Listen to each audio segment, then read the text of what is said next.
Bonjour Christopher Gigès. Concrètement, c'est quoi une entreprise adaptée aux travailleurs handicapés? Une entreprise adaptée, c'est une entreprise qui est normale, mais qui a la particularité en fait d'avoir 80% de ses employés qui sont des personnes en situation de handicap.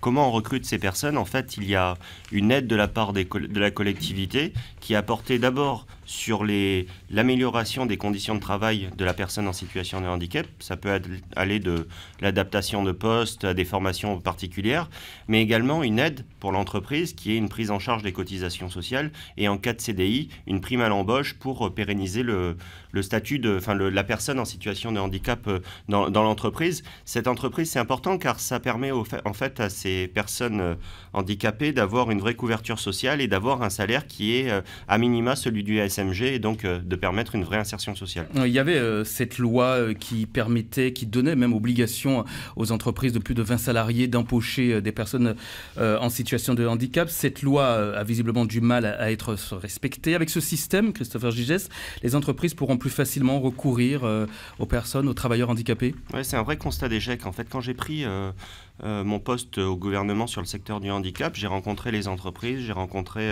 les associations et j'ai beaucoup entendu, c'est pas la majorité bien sûr, mais j'ai beaucoup entendu, on préfère payer l'amende plutôt que recruter une personne en situation de handicap. Pourquoi? Parce que finalement, on n'avait pas le volant d'aide et le volant pour accompagner les entreprises et les personnes handicapées pour rentrer dans l'emploi. C'est ce qu'on a essayé de faire avec les différentes organisations patronales et les associations pour définir en fait les meilleures aides possibles. Donc il y a eu une première étape il y a quelques mois où nous avons annoncé une enveloppe de 300 millions par an avec le fonds d'insertion professionnelle pour les personnes en situation de handicap où on a défini un certain nombre d'aides qui étaient identifiées par les entreprises comme bonnes et par les associations comme bonnes. Et là, c'est le deuxième volet qui est l'appel à projet pour les personnes, pour les entreprises adaptées. C'était une demande qui était récurrente de la part des associations et des entreprises. Je crois que tout le monde est aujourd'hui satisfait de cet outil en Nouvelle-Calédonie. Oui, c'est un appel à projet que vous lancez. Est-ce qu'il y a déjà des entreprises qui se sont montrées intéressées? Tout à fait, c'est un appel à projet qui dure jusqu'à mars 2019. Il y a déjà des entreprises, j'en ai reçu déjà hier, qui étaient intéressées. Et ce matin, je vais à Bouraké dans un gîte où ils souhaitent embaucher des personnels autistes pour justement favoriser l'insertion professionnelle. Il y a une particularité quand même avec les entreprises adaptées aux travailleurs handicapés, les EA. Elles interviennent sous la forme de contrats de sous-traitance ou de mise à disposition du personnel. C'est ça, ça fait penser quand même à une espèce d'agence d'intérim spécialisée pour les personnes handicapées? Non, pas du tout. C'est vraiment des entreprises à part entière en fait qui peuvent aller de la production au service à la personne, au service tout court. Et finalement, l'avantage, c'est que les entreprises qui, elles, n'embauchent pas des personnes en situation de handicap, si elles prennent ces entreprises adaptées comme clients, elles pourront déduire les prestations qu'elles demandent à l'entreprise adaptée de l'amende qu'elles pourraient payer en cas de non-embauche des personnes en situation de handicap. Mais c'est vraiment important par rapport au CAT qui est à Tina où finalement on prépare à rentrer dans le monde du travail les personnes en situation de handicap et ils n'ont pas forcément de couverture sociale liée au travail et à un salaire qui est celui du SMG. L'entreprise adaptée, c'est une entreprise à part entière avec une couverture sociale et un salaire minimum de garantie comme tout salarié. Oui, c'est avantageux pour les patrons. Il y a Valérie Zaoui pour le MEDEF qui dit que ça représente un avantage pour elle parce qu'elle peine parfois à recruter des salariés en situation de handicap. C'est vraiment ça le but. 80% de personnes au minimum en situation de handicap. Est-ce que ce n'est pas aussi d'une certaine manière isoler ces personnes entre elles? Non, mais finalement, on remarque que quand elles ne sont pas dans le monde du travail, elles sont encore plus isolées. Donc là, c'est vraiment les faire rentrer dans le monde professionnel et à terme, peut-être de rentrer dans une entreprise que je qualifierais de encore un peu plus normale. C'est peut-être un premier sas vers un emploi de plus longue durée. Mais vous savez, pour revenir sur les propos de Valérie Zaoui, du MEDEF, c'est important. C'est-à-dire que si on ne joue pas le jeu avec l'entreprise privée, si on n'associe pas l'entreprise privée à ça, on n'arrivera pas à faire de l'insertion professionnelle.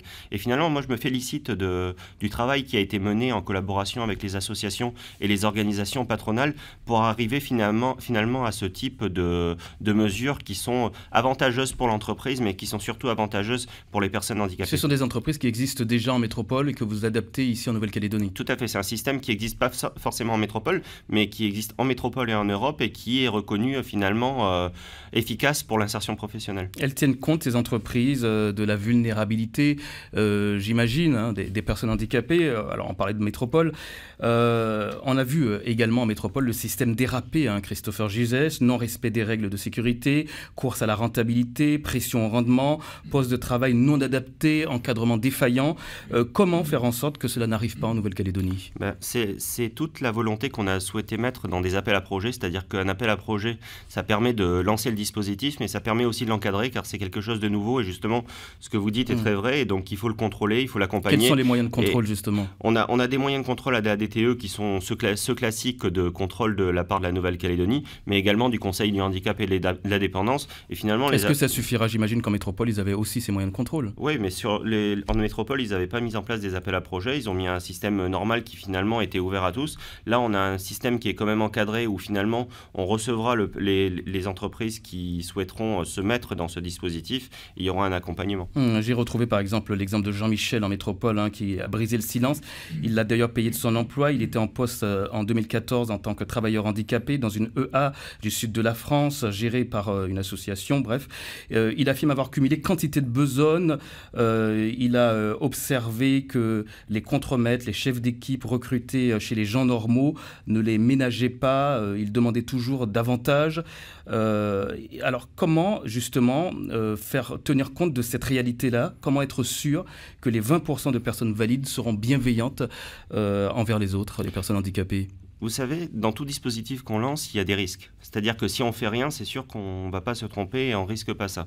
Aujourd'hui, moi, je regarde ces entreprises adaptées. Comment minimiser les risques, si vous préférez? C'est-à-dire ce que je vous ai dit tout à l'heure, justement, sur la question de l'appel à projet, où finalement, on encadre, on pose une convention avec l'entreprise, on forme les acteurs, justement, à la sensibilisation du handicap, on forme les personnels qui travaillent avec eux, qui sont valides, à justement la sensibilisation de travailler avec des personnes en situation de handicap. C'est tout cet accompagnement que nous mettons en place, et vous savez, j'en ai discuté longuement avec les associations du secteur qui sont en attente de cette mesure-là et qui seront dans l'appel à projet, seront dans le jury de l'appel à projet et qui auront cette sensibilité particulière qu'on traite bien les personnes qui sont en situation de handicap dans ces entreprises-là. On y veillera fortement. 80% donc de personnes en situation de handicap, 20% de personnes valides. Ce sont les personnes valides qui sont appelées à encadrer les travailleurs handicapés? Encadrer, oui, aussi accompagner, et finalement, vous disiez tout à l'heure que la vraie insertion, c'est qu'on ne reconnaisse plus le handicap. C'est vraiment ça, c'est qu'on puisse avoir des personnes valides et non valides qui puissent être ensemble dans une même entreprise. C'est notre but, c'est notre objectif. Quelle est la différence finalement entre le centre d'aide par le travail qui existe déjà en Nouvelle-Calédonie et que l'on présente d'ailleurs comme une voie d'insertion dans le monde du travail et ce dispositif que vous nous présentez ce matin? C'est ce que je vous disais tout à l'heure. C'est-à-dire que le CAT qui est à Tina, qui est une structure magnifique et que je vous encourage à visiter, finalement, c'est des gens qui ne sont pas employés. C'est de l'insertion par le travail, mais c'est des gens qui n'ont pas un salaire qui est celui du SMG. C'est des gens qui ne sont pas encore dans l'emploi, qui sont préparés à rentrer dans l'emploi, alors que l'entreprise adaptée, typiquement, c'est une entreprise classique où les gens sont employés avec une couverture sociale et avec un salaire qui est normal. Dans ces entreprises adaptées, elles sont plus spécifiques, je crois, confirmez-nous cela, pour les personnes qui sont les plus éloignées de l'emploi ou qui ont le plus de mal à trouver du travail? Oui, tout à fait, c'est exactement ça. C'est-à-dire que c'est un SAS avant l'entrée dans l'insertion professionnelle. C'est un endroit où on prépare à rentrer dans l'emploi, et je salue le personnel du CAT qui fait un travail extraordinaire. J'ai eu l'occasion de m'y rendre à plusieurs reprises, où finalement il y a eu un accompagnement de ces personnes, et finalement la vraie réussite, c'est que ces personnes puissent aller vers l'emploi. Et après le CAT, ça peut être une entreprise adaptée, et après une entreprise adaptée, ça peut être une entreprise classique. Alors, comment répondre à cet appel à projet, Christopher Gizès? C'est simple, il faut aller sur le site du gouvernement de la Calédonie ou le site de la DTE, remplir le dossier qui est en ligne jusqu'à mars 2019, et ensuite on aura un jury et on sélectionnera les projets. Christopher Gizès, membre du gouvernement en charge de la solidarité et du handicap. Vous restez avec nous, on se retrouve tout à l'heure à 7h06 avec les questions d'auditeurs. C'est l'invité de la matinale, monsieur Christopher Gizès, membre du gouvernement notamment en charge du handicap, interrogé par Thierry Belmont. Oui, là on parle de ces entreprises adaptées aux personnes handicapées. Christopher Gizès, il y a un objectif quand même, c'est de créer 100 emplois d'ici à 5 ans. Vous pensez y arriver? C'est un minimum.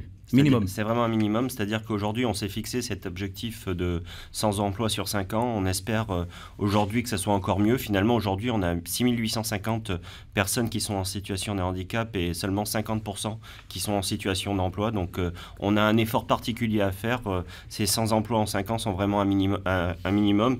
Et je souhaite qu'il y ait d'autres entreprises, pas que les entreprises adaptées, qui puissent accompagner les personnes en situation de handicap. On a des aides pour ça. Il y a des critères qui ont été défini, donc c'est vraiment un minimum. Arriver à employer toutes les personnes en situation de handicap qui le souhaitent en Nouvelle-Calédonie ? Oui, qui le souhaitent et qui le peuvent, parce que parfois il y a des incapacités d'emploi qui sont majeures, donc on essaiera de faire le maximum, mais cet objectif il est bien là. Et on rappelle toutes vos questions au 258. On vous attend du côté du Standard. Ça veut dire qu'il y a le financement nécessaire pour aider ces entreprises qui souhaitent se lancer, qui souhaitent répondre à cet appel à projet. Il y a un fonds qui était très peu utilisé finalement en Nouvelle-Calédonie. Oui, tout à fait. Il y a le fonds d'insertion professionnelle pour les personnes en situation de handicap, en fait, qui est alimenté par les amendes qui étaient payées par les entreprises qui n'embauchaient pas le quota de 2,5% de leur masse salariale si c'était une entreprise de 20 salariés. Et finalement, ce fonds est largement alimenté. On a aujourd'hui près de 800 millions dans les caisses.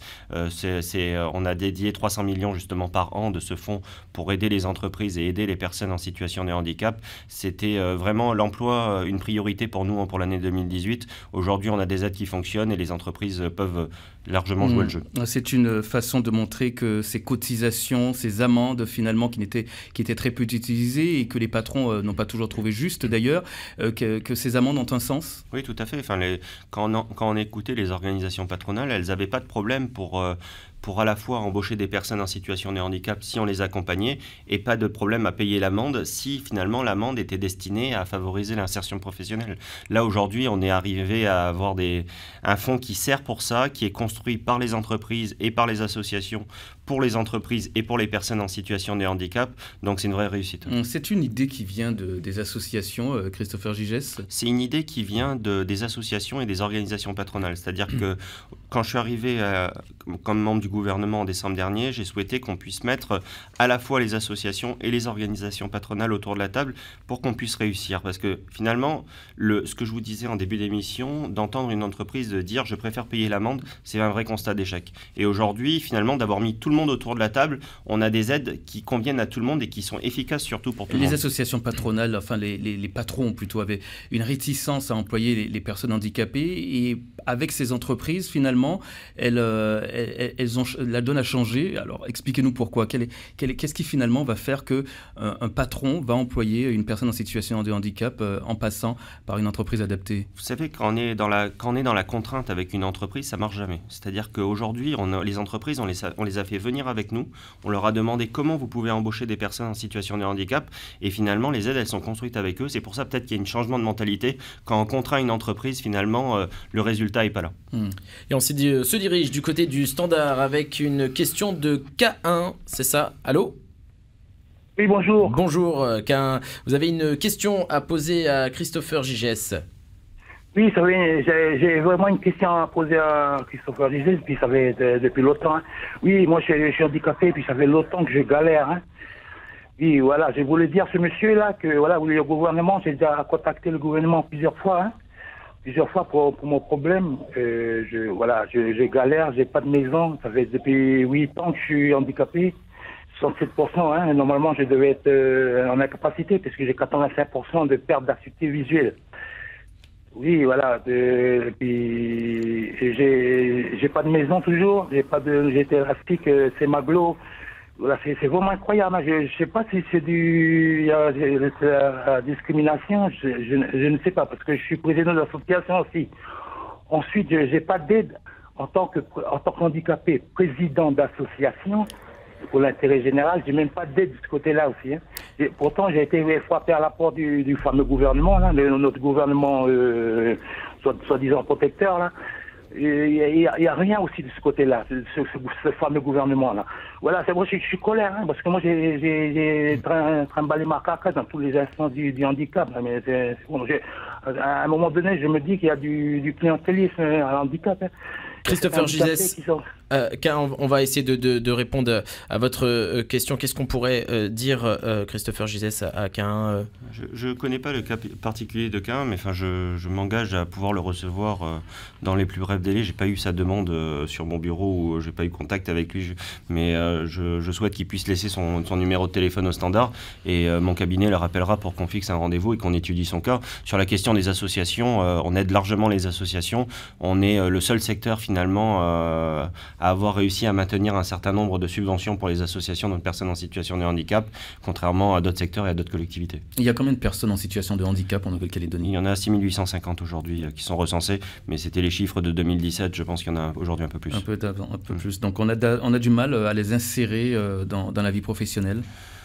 On n'a pas du mal, il faut vraiment créer les outils qui sont adaptés. Et finalement, je prends l'exemple d'une entreprise avec qui je discutais, qui a embauché une personne qui était lourdement handicapée et finalement qui était jamais absente, qui avait une productivité qui était supérieure aux autres. Et finalement, les autres personnes qui n'étaient pas handicapées ont vu qu'elle était jamais absente et elle travaillait bien. Et finalement, ça a augmenté la productivité de son entreprise, finalement, par un effet miroir. Donc, il y a un vrai intérêt à ça. Vous nous l'aviez annoncé en première partie, en juin dernier.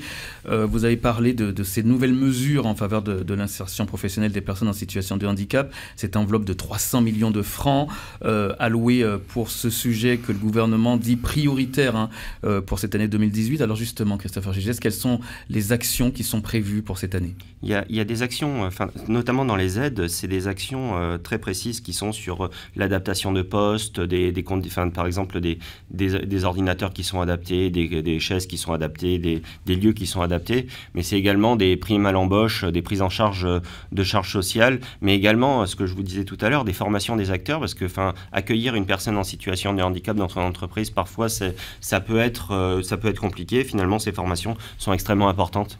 Et nous avons Marina au téléphone. Allô Marina ? Bonjour. Bonjour Marina. Monsieur Gizès, Calédonie Ensemble dit que c'est l'ancienne mandature de 2014 qui a mis la Nouvelle-Calédonie dans cette situation actuelle. Quelle est votre réaction à ça, s'il vous plaît ? Donc là, on change de sujet. Donc on est sur le rapport de la Chambre territoriale des comptes. Vous savez, je fais un constat très simple. Il faut que Calédonie Ensemble a tous les pouvoirs aujourd'hui depuis 4 ans. La province sud, le gouvernement, il faut qu'ils arrêtent de dire que finalement c'est la faute des autres de la situation dans laquelle est aujourd'hui la Nouvelle-Calédonie. Les chiffres sont simples et sont issus du compte administratif présenté par le gouvernement. Le taux d'endettement de la Calédonie, il est passé de 50% à 90% entre 2014 et 2017. Donc c'est un taux d'endettement qui est au-dessus des ratios. On a une masse salariale qui est passée de 35% à 40% dans les dépenses de la Nouvelle-Calédonie. Finalement, je pense que Calédonie Ensemble doit assumer son bilan sur l'emploi, doit assumer son bilan sur la vie chère. On est à 4 ans après l'ancienne mandature, on peut plus dire c'est la faute aux autres, comme a pu le faire d'autres. En même temps, chaque groupe accuse l'autre. Christopher Gizès, les Républicains calédoniens ont aussi jeté la pierre à Calédonie Ensemble. Vous savez, on répond à ce qui est dit, mais c'est-à-dire qu'aujourd'hui, ça fait 4 ans que Calédonie Ensemble a tous les pouvoirs. C'est-à-dire que sur l'emploi privé, on a des destructions d'emplois, on a une Calédonie qui est surendettée, et ça c'est la Chambre territoriale des comptes qui le dit, et c'est même le rapport du gouvernement, le rapport du compte administratif du gouvernement qui dit qu'on n'a plus de capacité finalement d'investissement à cause de cet endettement. Quand on passe de 50% en 2014 finalement à 90% en 2017, peut-être qu'on peut essayer d'assumer une part de sa responsabilité quand on a tous les pouvoirs. La Chambre territoriale des comptes dit aussi que sous le gouvernement Martine Backès, la situation n'était pas meilleure. En fait, la situation laissait à désirer également. C'est ce que dit en substance cette Chambre. C'est bien, vous reprenez les termes Martine Backès de Calédonie Ensemble, mais ce qui est intéressant dans la Chambre territoriale des comptes, et c'est ce qu'a dit le président, je crois d'ailleurs sur votre antenne, c'est-à-dire que à l'époque, entre 2012 et 2014, les dépenses n'ont pas été supérieures aux recettes. On avait des recettes qui étaient supérieures à celle actuelle parce que la situation économique était meilleure. Et finalement, le gouvernement précédent n'a pas dépensé plus que ce qu'il avait. Aujourd'hui, c'est la responsabilité de Calédonie Ensemble d'avoir craché l'économie et d'avoir des recettes en moins et donc des dépenses qui s'adaptent aux recettes. Alors aujourd'hui, on va enfin tous se mettre ensemble, arrêter un petit peu de faire la guéguerre finalement et travailler dans l'intérêt général, Christopher Gizès ? Vous savez, on travaille toujours dans l'intérêt général. Moi, c'est ce que je fais au gouvernement, c'est ce qu'on fait au niveau des Républicains calédoniens. Il y a une vraie quelque chose d'important pour le 4 novembre qui nous guide pour que le non l'emporte le plus largement possible. Ensuite, on a des projets de société qui sont différents. Calédonie Ensemble prend une souveraineté qui est nationaliste. Nous, on propose un projet de liberté, d'ouverture sur le monde. Donc, il y a des projets qui sont différents. Et finalement, c'est bien d'avoir dans une démocratie des projets où on peut faire vivre le débat et finalement d'avoir des confrontations d'idées. Dans l'intérêt général. Dans l'intérêt général. Une campagne de communication, on revient aux personnes en situation de handicap et à ces entreprises adaptées. Alors, il est prévu une campagne de communication sur les capacités à travailler des personnes en situation de handicap. Cette campagne de communication sera déployée prochainement. Il y a deux choses qui sont prévues. Tout d'abord, il y a un site internet qui va servir de guichet unique handicap. Il n'est pas encore ouvert, hein, non, mais justement, du coup, on veut lancer la campagne de communication et le site internet dans un même temps qui sera début septembre, où finalement on aura un guichet unique numérique qui nous permettra finalement d'accéder à toutes les activités du handicap et notamment sur l'emploi, mais également une campagne de communication grand public qui sera lancée début septembre pour changer le regard sur le handicap et pour montrer que les personnes en situation de handicap peuvent faire quelque chose une vraie insertion professionnelle et qui ait des vraies qualités dans l'emploi. Merci Christopher Jugès, membre du gouvernement en charge de la solidarité et du handicap.